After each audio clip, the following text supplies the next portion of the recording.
When I lived with my mom, my brothers, and my sister, my mom met the man who came to live with us. He treated me differently from my mom or my siblings. He would buy me all these gifts and food, and I never knew why. Then one day, when he and I were alone at home, he started touching me. I was really confused, but I allowed him. My mother's boyfriend kept sexually abusing me over time, but I thought it was normal. My mother was never around because she was always working, and my birth father had abandoned us. But I thought my mother's boyfriend was going to love me and give me everything I needed, and I settled for that. I didn't know if I was sinning or not, and I started to think maybe I was. But I had no choice but to keep doing it because there was no one else to support us financially. I asked God to help me because I was sick of doing it over and over again. One day, I was feeling very sick, and my mom took me to have tests done to see if I was pregnant. When the test came back positive, I was feeling torn inside. My mother's boyfriend eventually Told my mother the truth, that he was having sex with me. My mom told him that he had to marry me, and I started crying because I didn't want to.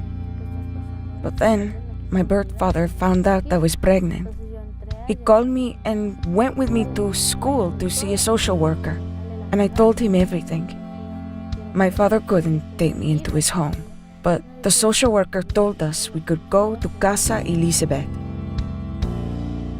Casa Elizabeth is a home for young pregnant teens, minors under the age of 18. Most of the girls come in with the social worker and they already have a case. They've lived on the streets or their home is very dangerous for them to go to. We wanted Casa Elizabeth to be a home, a place where they have a family that lives with them 24/7. And we want all of our girls that come here and all of the babies that are born in our home to recognize and see and have an encounter with Jesus. Over time, I made friends with the girls. They helped me with homework as I continued to study. The volunteers talked to me about God and helped me to get closer to Him.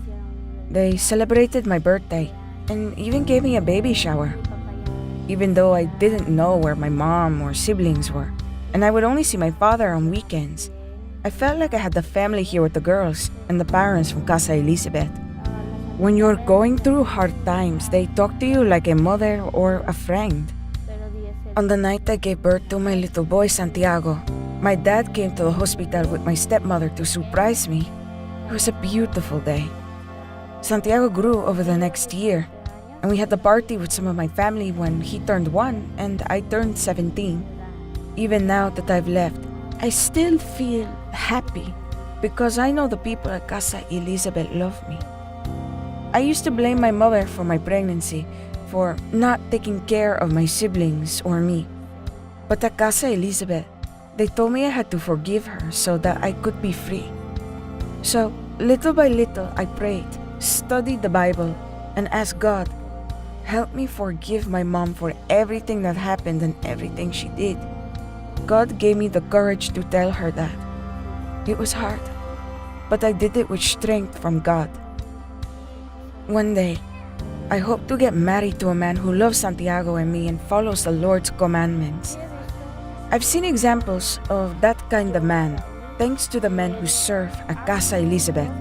Men who love and respect their families and care for women and children. I'm grateful to God for putting me there, because there, my dreams came true.